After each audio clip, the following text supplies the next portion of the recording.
10,000 से कचरी पेजवा का दुकान खोलेगा कि चाय का दुकान खोलेगा, हमको सो बताइए। अच्छा, वोटिंग के दिन बटन टूटेगा, अच्छा, और काउंटिंग के दिन जो है जिन निकलेगा। नमस्कार, आप देख रहे हैं भव्य बिहार न्यूज। मेरा नाम रुपेश सिंह है। देखिए, मुजफ्फरपुर की अगर बात करें तो इन दिनों चुनावी माहौल बड़ा गर्म है, और बिहार स्तर पे अगर बात करें तो इसमें तमाम जो पार्टियां हैं वो चुनावी मैदान में कूद चुके हैं और लगातार जो अपना प्रसार कर रहे हैं।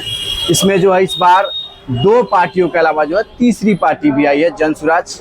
तो हम मुजफ्फरपुर में उपस्थित हैं और हमारे साथ बात करने के लिए जन सुराज के संभावित प्रत्याशी संजय केजरीवाल जी हैं। काफ़ी मेहनत कर रहे हैं मुजफ्फरपुर विधानसभा की अगर बात करें तो लगातार बने हुए हैं, जनता से संपर्क भी कर रहे हैं। बात करते हैं और जानने का प्रयास करते हैं कि कैसा माहौल है। सबसे पहले तो बहुत बहुत स्वागत है आपका।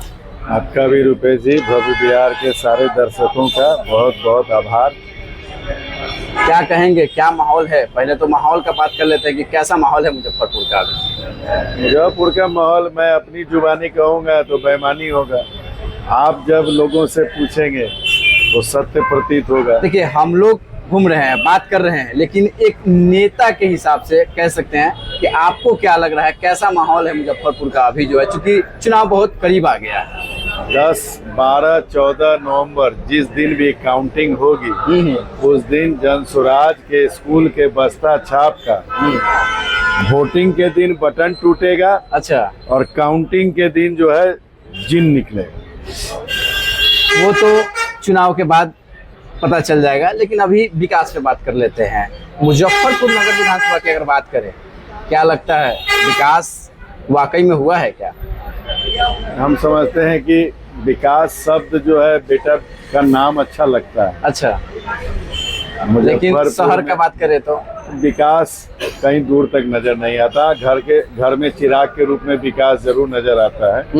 विकास के रूप में जो पैमाना बना दिया गया है, हम बिहार वासियों की मानसिकता को रोड नाले तक जो सीमित कर दिया गया है, मैं इस चीज से कतई इत्तेफाक नहीं रखता हूँ कि रोड नाला बन जाना विकास।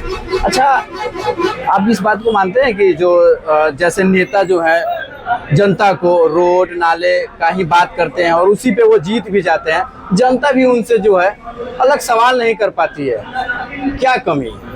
इसका कारण है ना कि जैसे विकास का एक झूठ को अगर 10 बार आप किसी को दिमाग में बैठा दीजिए, दृश्यम पिक्चर आपने देखी थी, देखिए 3-4 बार में जो है झूठ सत्य साबित होगी। वही चीजें हैं यहाँ पे। रोड नाले को विकास का पैमाना बना दिया गया, बच्चों को रोजगार न देके 5 किलो अनाज को विकास का पैमाना बना दिया गया। घर में सिलेंडर जो है 1 ठो फ्री दे के और उसके बाद 450 के सिलेंडर को 1000 रुपया कर दिया गया।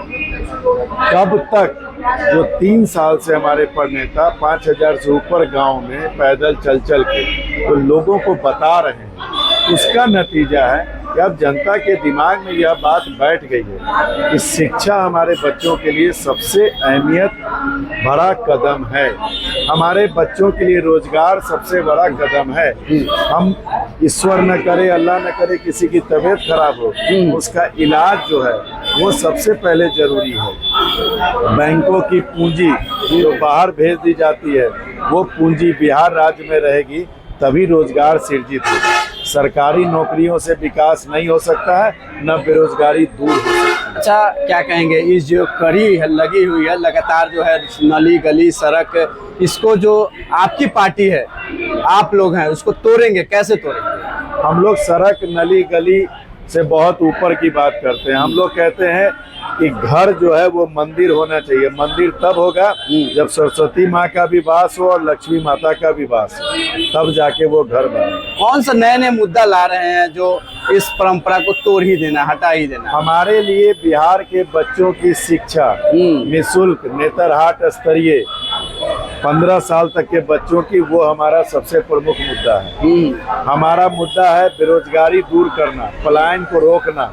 हमारा मुद्दा है वृद्ध माता पिता, दिव्यांग भाई बहन और विधवा बहनों को 2000 रुपया सम्मानजनक राशि देना। हमारा मुद्दा है उन महिलाओं को जो स्वावलंबी रूप से किसी हुनर को जानती हैं कोई रोजगार घर में कर सकती हैं, पूंजी नहीं है, उनको पूंजी की व्यवस्था कराना, 4% सरकारी ब्याज की दर पे बिना किसी गारंटी के उनको ऋण की सुविधा मुहैया कराना, अन्नदाता स्वामी किसान भाइयों को खाने वाली खेती की जगह कमाने वाली खेती की ओर परिणत करना, उनको जो है मनरेगा के तहत मुफ्त मजदूर मुहैया कराना, ये हमारे मुद्दे हैं। क्या कहेंगे? 10-10 हजार रुपए महिलाओं को दी जा रही है, इलेक्शन सामने है, कैसे देख रहे हैं ये बताइए? और उसके बाद 2 लाख का और बात चल रहा है।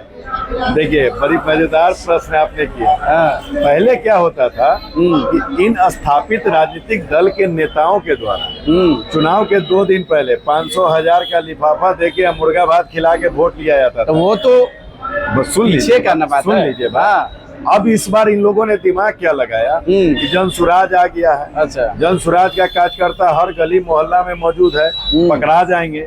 तो इन लोगों ने एक प्लानिंग किया। अच्छा, और सरकारी पैसे से वोट खरीदने की साजिश इन्होंने कैसे रची, उसको सुनिए 1 मिनट में। हाँ बताइए। 2,10,000 रुपया आप कहते हैं कि हम रोजगार करने देंगे, ठीक है। आप कहते हैं 10,000 रुपया देंगे, 6 महीना में 10,000 रुपया से आप रोजगार को प्रफुल्लित कर लीजिए, ऊंचाई तक पहुंचा दीजिए, तब 2 लाख देंगे। आप मुझे बताइए रुपेश जी, 10,000 रुपया में आप ये मोबाइल भी एगो खरीद के आप न्यूज का भी एगो धंधा शुरू कर सकते हैं? नहीं कर सकते। तो जब कर्जा लेके ही धंधा शुरू करना है तो 10,000 रुपया किस काम का? तो ये धंधा करने के लिए नहीं है, क्योंकि 2 महीना बाद वो सत्ता में रहेंगे नहीं, उनको भी मालूम है। तो ये 10,000 रुपया 2,17,00,000 महिलाओं के परिवार का जो ये लोग चिन्हित कर रहे हैं, देंगे कितने को नहीं मालूम, देंगे भी कि नहीं देंगे ही नहीं मालूम। लेकिन अगर दे दिए गलती से तो 10,000 रुपया एक परिवार में चला गया, 4 वोट है तो 2,500 रुपया के हिसाब से वोट खरीद, 500 से 2,500 हो जा रहा है। ये वोट केन प्रकारेण अच्छा सत्ता में आना है। आपके हमारे टैक्स के पैसा को, जिसको सरकार को विकास का काम करना है, उससे वोट खरीदने की साजिश है। नीतीश बाबू, आप गौर कीजिए, इस 3 महीने के दरमियान में 400 से 1,100 रुपया पेंशन का कर दिए। आंगनबाड़ी सेविका, सहायक सेविका, जीविका, आशा दीदी, रसोईया, चौकीदार, होमगार्ड, सब का पैसा बढ़ाए चले जा रहा है। सीधे सीधे तौर पे कहना क्या चाह रहे हैं? खजाना। अच्छा, एक चीज बताइए, आपका चैनल जब मित्र खूब चलता हो, लाखों व्यूअर्स हो, आपको ऐड मांगने की जरूरत है? ऐड आपको खुद चल के दरवाजे पे आएगा। इनको इतना रेवड़ी बांटने की 19 साल 9 महीना के बाद जरूरत क्यों पड़ रही है? अगर काम किया है तो ये रेवड़ी बांट के, यही नीतीश बाबू कहा करते थे, बिजली कहीं फ्री में देने का चीज है। पंजाब का ये भी कहे, नाम भी लिए। अब 2 चीज आपको उदाहरण के तौर पे बताते हैं। 2023 नवंबर में जब इनकी जनगणना कंप्लीट हुई तो 94 लाख बेरोजगार परिवार चिन्हित हुए। इन्होंने बिहार विधानसभा के पटल पे घोषणा की कि 2 लाख रुपया प्रति परिवार को सहायता दी जाएगी। दिया क्या? 50 लाख दलित परिवार चिन्हित हुए बेघर। उसी जनगणना के आधार पे इन्होंने कहा उसी बिहार विधानसभा के मंदिर में कि 3 डिसमिल जमीन देंगे। दिया क्या? लेकिन इस 3 महीना में अभी 15 दिन और 3 तारीख को आचार संहिता 4 को लगेगा, उसके पहले कई रेवड़ियां अभी बटेंगी, आप चिंता नहीं कीजिए। अच्छा, क्या लगता है अभी 10,000 के बाद 6 महीने के बाद 2 लाख कहने की बात कर रही है, तो कहने का मतलब है कि कहीं कहीं ऐसा लग रहा है क्या कि 10,000 पहले दे देते, इलेक्शन हो जाएगी, 6 महीना बाद हमारी 2 महीना बाद तो हमारी सरकार रहेगी नहीं रहेगी, इसकी वजह से 6 महीना बाद कर 10,000 वोट खरीदने के लिए दे रहे हैं, रोजगार करने के लिए थोड़े दे रहे हैं। कहीं अगर सरकार बन गई तो बनना ही नहीं है, बनना ही नहीं, गारंटी। नोट कर लीजिए क्या? नोट कर लीजिए कहीं। अच्छा, नोट कर लीजिए। अच्छा, बनना ही नहीं है। अगर बनना होता, यकीन होता तो 2,10,000 एक साथ देते। एक साथ ये 10,000 वोट खरीदने के कह रहे हैं कि 10,000 शुरुआत के लिए दे रहे हैं, फिर 2 लाख देंगे। 10,000 से कचरी पेचुहा का दुकान खोलेगा कि चाय का दुकान खोलेगा? हमको सो बताइए। और चाय के दुकान में 2 लाख की जरूरत कहाँ है? कचरी पेचुहा के दुकान में। मतलब क्या लग रहा है, इलेक्शन सामने है, सो बताइए। और ना ही नहीं है। अच्छा, इलेक्शन तो सामने ही है, ये तो बात आ ही जाएगी सामने। आप लोग का क्या है, किस नजरिए से देख रहे हैं मुजफ्फरपुर विधानसभा का, खासकर बात करें स्मार्ट सिटी पे थोड़ा सा बात कर लेते हैं। लेक फ्रंट भी है, सड़कें हैं, सारी चीजें हैं, कैसे देख रहे हैं? स्मार्ट सिटी पे कभी बैठिएगा रुपेश जी तो 1 घंटे का समय लीजिएगा, 102 मिनट में खत्म कर। स्मार्ट सिटी जैसे मैं आपको यह बता दूं कि लालू जी के राज में अपराधियों के द्वारा पैसे लूटे जाते थे, ठीक है। नीतीश जी के राज में अफसरों के द्वारा पैसे लूटे जा रहे हैं। अच्छा। और मोदी जी के राज में बड़े उद्योगपति के बहाने पैसे लूटे जा रहे हैं। स्मार्ट सिटी उसी का एक पार्ट है। बस एक लाइन में मतलब क्या लग रहा है कि कागजी ही चल रहा है अभी? हाँ, मैं तो आपसे कह रहा हूँ ना कि 950 करोड़ की योजना, 950 करोड़ की योजना, मुझे कोई योजना ऐसी हो जिस लेक फ्रंट की आप बात किए हैं, अभी लेक फ्रंट सुपुर्द नहीं हुआ है बन के, अभी बन के अभी मतलब नगर निगम के हवाले नहीं हुआ और उसका बेंच टूट रहा है। ये क्या है? आप भी जान रहे हैं इस बात को। हर प्रोजेक्ट में आप चले जाइए, आपको महाराजा मिठाई के दुकान के सामने रोड आपको धंसी भी नजर आएगी। 323 करोड़ का सीवरेज का मतलब आपका योजना है। अभी 10,000 घरों में कनेक्शन देना था, उसको घटा के 6,000 घर कर दिया। अब 6,000 घर के लिए 323 करोड़ रुपए की योजना, हिसाब बैठाइएगा।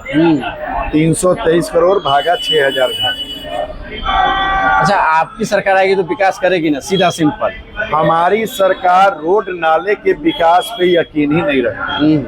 हमारी सरकार शिक्षा के मंदिर पे यकीन करती है।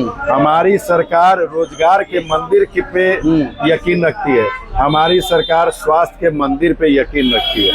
हमारी सरकार बुजुर्गों को, दिव्यांगों को और विधवाओं को सम्मानजनक मंदिर का प्रसाद 2,000 रुपये सम्मानजनक राशि पे यकीन रखती है। हमारी सरकार किसान भाइयों को खाने वाली खेती से कमाने वाली खेती कैसे हो, इस पे यकीन रखती है। चलिए, बहुत बहुत धन्यवाद। रोक दो, माइकवा निकाल लो। तो ये थे हमारे साथ संभावित प्रत्याशी संजय केजरीवाल, मुजफ्फरपुर विधानसभा से जन सुराज के संभावित प्रत्याशी हैं। इनका साफ साफ तौर पे कहना है कि हमारी पार्टी अगर जीतती है, अगर हम जीतते हैं तो नली गली और सड़क से उठकर शिक्षा, स्वास्थ्य और रोजगार पर सीधा बात करेंगे। तो देखते रहिए तमाम खबरों के लिए भव्य बिहार न्यूज़।